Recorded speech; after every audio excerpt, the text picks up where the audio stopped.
زي ما حضراتكم شايفين الجمال والحلاوه ديت، طبعا دي فراخ لحمه مشويه على الفحم. وان شاء الله النهارده هنعمل معاكم طريقه عمل الفراخ المشويه على الفحم من داخل المطعم مباشر بطريقه سهله وبسيطه جدا، وسر التتبيله وسر الطعم والريحه والشكل الجميل اللي هنشوفه مع بعض باذن الله. زي ما انتم شايفين كده، دي طبعا فراخ شيش مشويه على الفحم. حاجه بسم الله ما شاء الله تفتح النفس. وطبعا ديت الفراخ اللي هي المشويه على الفحم برضه.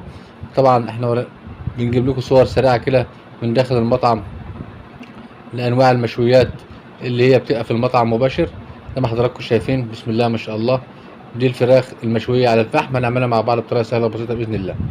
بسم الله الرحمن الرحيم. السلام عليكم ورحمه الله وبركاته. المطبخ نادر سليمان.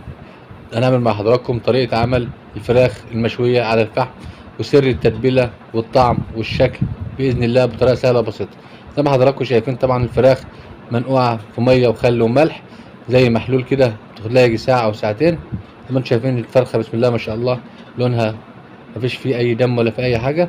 هنبدأ نفتحها زي ما انتم شايفين كده من النص نصين وبعد كده ربعين، وهنبدأ نكسر العظم بتاعها هنفصله في مكانه، ونبدأ نفتح لحم الفراخ بحيث ان هو لما يخش على الفحم يتسوى بطريقه سهله وبسيطه، ما ياخدش معانا وقت كتير وتبقى مستويه كويس باذن الله. زي ما حضراتكم شايفين بدانا نقطع الفرخه على 4 زي ما انتم شايفين كده، ونبدا نفتح اللحم بتاع الفراخ زي ما انتم شايفين عشان يبقى سهل في التسويه على الفحم. طبعا دي طريقه تفتيح الفراخ زي ما حضراتكم شايفين من المطعم مباشر يا جماعه. وان شاء الله هنعرف مع بعض سر التتبيله وسر الطعم بتاع الفراخ المشويه من داخل المطاعم مباشر باذن الله. زي ما حضراتكم شايفين كده طبعا احنا كده قطعنا الفراخ وفتحنا لحمها زي ما انتم شايفينها كده، وبنكسر العظم في مكانه يا جماعه. يعني احنا بنكسر العظم في مكانه. بعد ما عملناهم هنبدا نحط التتبيله بتاعتهم. تتبيله سهله جدا وبسيطه مفيش فيها اي افتكاسات ولا حاجه. فلفل اسود زي ما انتم شايفين كده، وبعد كده هننزل عليها بالملح، يعني فلفل اسود وملح. وبعد كده هننزل عليها بخلطة البصل والطماطم اللي مضروبة مع بعض في الكبة. بصل وطماطم بدون مية ولا أي حاجة، بصل وطماطم بس مضروبين في الكبة، والملح والفلفل الأسود اللي حضراتكم زي ما انتم شايفين كده. طبعا الصورة واضحة قدامكم. وإن شاء الله لو في أي تعليق ولا أي حاجة في الكومنتات إن شاء الله هنرد عليه بإذن الله. دي يا جماعة أهي دي الخلطة بتاع البصل والطماطم اللي هي مضروبة في الكبة مفيش فيها أي حاجة. الملح والفلفل الأسود محطوطين الأول وبعد كده الخلطة. وهنبدأ بعد ما نحطها هنبدأ ندعكها كده كويس بحيث إن الخلطة تخش داخل الفراخ بطريقة سهلة وبسيطة بإذن الله. وبعد كده هنسيبها من ساعة لساعتين لحد ما تشرب الفراخ الخلطة. زي ما حضراتكم شفتوا حطيناها في الشبك ورفعناها على النار بعد حوالي ساعتين. زي ما انتم شايفينها كده. اول حاجه بنحطها على الفحم وبعد كده يعني دقيقتين 3 ونبدا نشمعها بس ونبدا نقلبها عشان تشمع من الناحيتين. وبعد كده من الوقت للتاني بنبدا نقلبها على الفحم بحيث ان هي ما تاخدش شعوطه او تاخد لون الفحم يسودها من ناحيه ومن ناحيه، بحيث ان هي تستوي وفي نفس الوقت يبقى شكلها كويس. طبعا بتاخد لها من حوالي من تلت ساعه تقريبا على الفحم زي ما حضراتكم شايفين. وطبعا احنا معانا في شيش فراخ طبعا زي ما انتم شايفين برضه اهوت. طبعا ده مطعم يا جماعه يعني شغال مشويات حسب الطلبات، بس احنا النهارده بنصور لكم الفراخ المشويه على الفحم بطريقه سهله وبسيطه. بسم الله ما شاء الله. طبعا الريحه قلب الشارع يا جماعه. وطبعا من المطعم مباشر بننقل لكم طريقه عمل الفراخ المشويه على الفحم زي ما انتم شايفينها بطريقه يعني سهله جدا وبسيطه.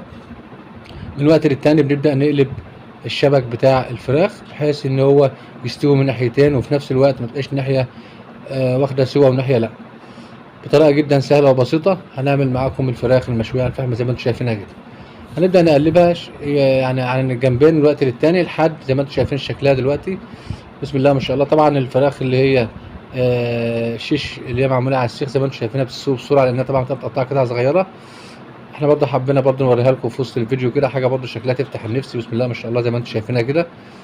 يعني من المطعم بنحاول ننقل لكم المشويات مشكله للفراخ، بس احنا اساس الفيديو الفراخ اللي هي المشويه في الشبك على الفحم. المطعم طبعا بيطلعها وجبات يا جماعه، دي طلبات مطلوبه منه. وزي ما حضراتكم شايفين الجمال والحلاوه اللي انتم شايفينها قدامكم دي يا جمال، يعني صراحه الجمال بتاع الفراخ وشكلها وريحتها وطعمها مش قادر اوصفه صراحه. وطبعا ديت الفراخ اللي هي المشويه في الشبك زي ما انتم شايفينها كده. بنفضل نقلبها، هي كده خلاص وصلت للنهاية بتاعتها، استوت. يعني شكلها باين، وبدأت زي ما انتم شايفينها بدأ يفتحها ويشوفها، هي مستوية بسم الله ما شاء الله. حتى الفحم بدأت ناره تقل عليها لأنها خلاص استوت. هنبدأ بعد كده إن شاء الله بعد ما سويناها هنبدأ نشيلها ونحطها في الوجبات اللي هي بتطلع للمطعم. زي ما حضراتكم شايفينها هي كده خلاص استوت. هيبدأ إن هو يشيلها من الشبك زي ما حضراتكم شايفين. ما شاء الله، يعني الشكل بتاع الفراخ يعني مش محتاج يتكلم عن نفسه صراحة. شكل الفراخ بسم الله ما شاء الله، والريحة بتاعتها يعني قلب الشارع يا جماعة، قلب الشارع. هيبدأ يعبيها في الوجبات زي ما حضراتكم شايفينها كده. دي الفراخ بطريقة سهلة وبسيطة. أهم حاجة يا جماعة اللي بيشوف القناة لأول مرة ما ينساش الاشتراك واللايك والشير الجميل بتاعكم عشان القناة تكبر بكم بإذن الله. هيبدأ يعبيها في الوجبات زي ما انتم شايفينها كده، وبيبدأ طبعا يحط على وشها كده رشة ملح فلفل أسمر كده بشوية شطة صغيرين، بيرش رشة خفيفة كده على وش الفراخ كده لما تطلع. طبعا هو بيطلع معاها طحينة وبيطلع معاها طبعا مخلل. زي ما حضراتكم شايفينها كده، يعني الفراخ اهي. دي الرشة اللي بقولكوا عليها اللي هي الملح كده، رشة خفيفة ملح بفلفل أسمر مع شوية شطة صغيرين. وبعد كده بيبدأ يقفل الوجبات بتاعته. لو عجبكم الفيديو متنساش من اللايك والشير الجميل بتاعكم. شكرا لكم والسلام عليكم.